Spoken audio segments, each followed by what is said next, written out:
জয় শ্রীকৃষ্ণ। রাধে রাধে। নমস্কার বন্ধুরা, সত্যানুসরণ চ্যানেলে আপনাদের সকলকে জানাই স্বাগত।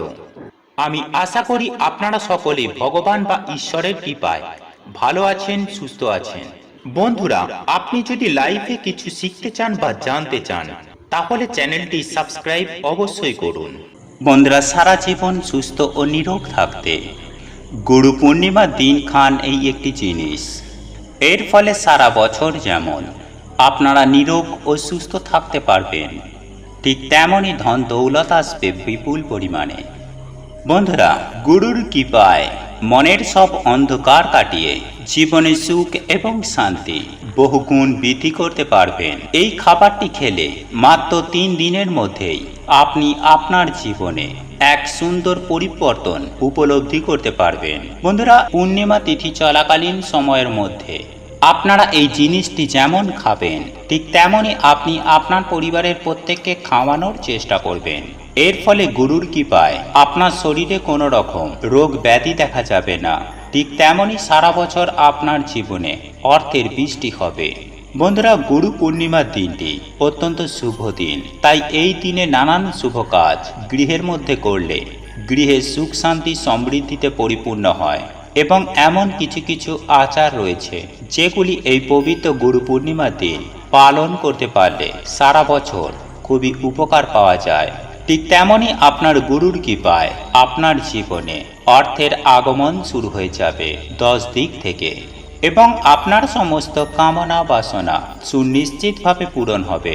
তাই সুপ্রিয় দর্শক বন্ধুরা, কোন সেই বিশেষ খাবার যেটি আপনারা হৃদয়ের অন্তর থেকে বিশ্বাস সহকারে গ্রহণ করলে গুরুর কৃপায় আপনার জীবনে সুখ শান্তি সমৃদ্ধি যেমন বৃদ্ধি পাবে, ঠিক তেমনই সারা বছর আপনারা নিরোগ ও সুস্থ ও সবল থাকতে পারবেন। তাই এই প্রসঙ্গে বিস্তারিত জানার আগে আপনাদের বলে রাখি, আপনি যদি আমাদের চ্যানেলে নতুন হয়ে থাকেন তাহলে চ্যানেলটি অবশ্যই সাবস্ক্রাইব করুন এবং পাশে থাকা নোটিফিকেশন বেল আইকনটি ক্লিক করুন, কারণ আমি বিভিন্ন প্রকার তন্ত্রমন্ত্র, বশীকরণ, টোটকা, বাস্তু টিপস, জ্যোতিষশাস্ত্র, পুজো আরাধনা এবং ব্ল্যাক ম্যাজিক করা নিয়ে নিত্য নতুন ভিডিও আপলোড করে থাকি, যা প্রয়োগ করার মাধ্যমে আপনার জীবনে থাকা সকল প্রকার সমস্যার সমাধান করতে পারবেন। চলুন এইবার মূল আলোচনায় প্রবেশ করা যাক।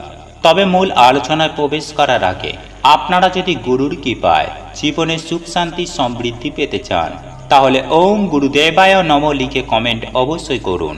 বন্ধুরা, সবার প্রথমেই এই পবিত্র গুরু পূর্ণিমার দিন সকালে ঘুম থেকে উঠে স্নান করে হলুদ এবং সাদা রঙের বস্ত্র পরিধান করবেন। তারপর হলুদ কিংবা সাদা রঙের ফুল আপনি আপনার গুরুর চরণে নিবেদন করবেন। আর যদি আপনার গুরু না থাকে তাহলে স্বয়ং পরমেশ্বর ভগবান শ্রীকৃষ্ণের চরণেও আপনারা এই ফুল নিবেদন করতে পারেন। এর ফলে ভগবান শ্রীকৃষ্ণ খুবই সন্তুষ্ট হবে এবং আপনার সমস্ত মনস্কামনা খুব দ্রুততার সঙ্গে পূরণ হবে। বন্ধুরা, শাস্ত্রে এমনটাই কথিত রয়েছে যে এই পবিত্র গুরু পূর্ণিমার দিন বাড়িতে গীতা পাঠ করা অত্যন্ত শুভ। তাই আপনার পক্ষে সম্ভব হলে বাড়ির মধ্যে অতি অবশ্যই শ্রীমদ্ ভগবত গীতা পাঠ করবেন।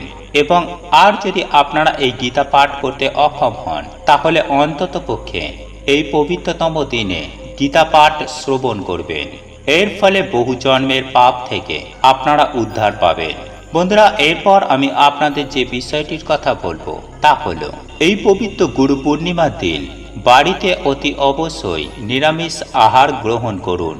কোনোভাবে কোনো পরিস্থিতিতে আমিষ খাবার খাবেন না, এমনকি বাড়ির মধ্যে আমিষ খাবার রন্ধনও করবেন না।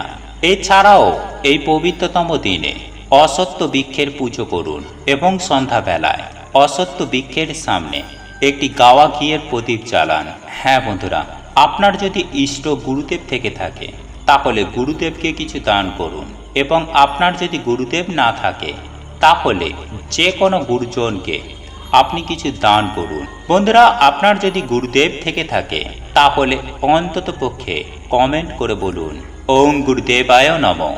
বন্ধুরা, যাদের পড়াশোনায় বাধা আছে তারা এই পবিত্রতম দিনে অবশ্যই ভগবান শ্রীকৃষ্ণের মূর্তি বা ছবির সামনে বসে গীতা পাঠ করুন, এতে সমস্যার সমাধান অনেকটাই হয়ে যাবে। বন্ধুরা, এরপর আমি আপনাদের জানিয়ে দেব একটি উপাচারের কথা। বন্ধুরা, এই উপায় বা ক্রিয়াটি আপনারা যদি করেন তাহলে আপনাদের ব্যবসায় উন্নতি হবে চোখে পড়ার মতো। বন্ধুরা, এই দিন আপনাকে একটি হলুদ কাপড়ে কয়েকটি কাঁচা হলুদের টুকরো এবং 7টি কড়ি নিতে হবে এবং ওই 7টি কড়িগুলোকে হলুদের গুঁড়ো বা হলুদ বাটা মাখিয়ে নিতে হবে। একই সঙ্গে একটি 1 টাকার কয়েন একটা লাল বা হলুদ কাপড়ের মধ্যে মুড়িয়ে শ্রীকৃষ্ণের চরণে রেখে মনের কামনা ও বাসনা জানান। তারপর এই পবিত্র গুরু পূর্ণিমা তিথি কেটে গেলে সেই পুঁটুলিটি তুলে নিয়ে আপনাদের টাকা রাখার জায়গায় বা আপনাদের ব্যবসার জায়গায় সেটিকে রেখে দিন। এর ফলে দেখবেন আপনার গৃহে ধন সম্পত্তি হু হু করে বৃদ্ধি হবে। বন্ধুরা, এরপর আমি আসি যে আপনাদের যে খাবারটি আপনাকে রন্ধন করতে হবে। বন্ধুরা, ওই খাবারটি গ্রহণ করার জন্য আপনাকে সংগ্রহ করে নিতে হবে বেশ কিছু উপকরণ। আর এই উপকরণগুলির মধ্যে থাকবে আলো চাল বা গোবিন্দভোগ চাল, কিছুটা পরিমাণ মিছরি এবং দুধ, এবং একই সঙ্গে নেবেন কাজু, কিশমিশ ও কেশর। বন্ধুরা, এই সমস্ত কিছু জিনিসগুলি দিয়েই আপনাকে একটি খাবার তৈরি করতে হবে। এর জন্য অবশ্যই দরকার একটি মাটির কিংবা তামার একটি হাঁড়ি, আর তার মধ্যেই আপনাকে রন্ধন করতে হবে। অর্থাৎ আপনাকে কাজু কিশমিশ দিয়ে বা ওই গোবিন্দভোগ চাল দিয়ে পায়েস রন্ধন করতে হবে। আর মিছরিটা আপনারা ব্যবহার করে চিনির বদলে, কারণ এক্ষেত্রে আপনারা চিনির ব্যবহার করতে পারবেন না। বন্ধুরা, তারপর আপনাদের এই পায়েস রন্ধন করা হয়ে গেলে তার উপর কিছুটা কেশর ছড়িয়ে দেবেন। বন্ধুরা, এই পায়েস রন্ধনটি সুন্দরভাবে সম্পূর্ণ করার পর উত্তর দিকে মুখ করে গুরুদেবকে স্মরণ করে আপনারা খেতে বসবেন। আর আপনারা যদি গুরু পূর্ণিমার দিন এই খাবারটি গ্রহণ করতে পারেন তাহলে আপনি অখণ্ড সৌভাগ্যের অধিকারী হতে পারবেন। বন্ধুরা, এই খাবারটি যেমন আপনি নিজে খাবেন ঠিক তেমনই আপনি আপনার পরিবারের সকল সদস্যকে অতি অবশ্যই খাওয়াবেন। এর ফলে গুরুর কৃপায় আপনার বাড়ির মধ্যে কোনো রোগ ব্যাধি প্রবেশ করবে না। সাথে সাথে গুরুর কৃপায় আপনাদের ধন সম্পদ হু হু করে বৃদ্ধি হবে। আর আপনারা যদি এই পবিত্রতম দিনে এই খাদ্যটি গ্রহণ করতে পারেন তাহলে আপনার গৃহে ধন দৌলত আসবে ঝড়ের বেগে। বন্ধুরা, আপনাদের এই ভিডিওটি যদি পছন্দ হয়ে থাকে তাহলে ভিডিওটি লাইক করুন, কমেন্ট করুন এবং বন্ধুদের সাথে শেয়ার অবশ্যই করুন। মনে রাখবেন, আপনার একটি শেয়ার অনেক মানুষকে উপকৃত করতে পারে। এবং আপনি যদি নতুন হয়ে থাকেন তাহলে চ্যানেলটি অবশ্যই সাবস্ক্রাইব করবেন এবং পাশে থাকা নোটিফিকেশন বেল আইকনটি ক্লিক করবেন এইরূপ নিত্য নতুন ভিডিও সবার আগে দেখার জন্য। ঈশ্বর আপনার মঙ্গল করুক। আপনি সুস্থ থাকুন, ভালো থাকুন।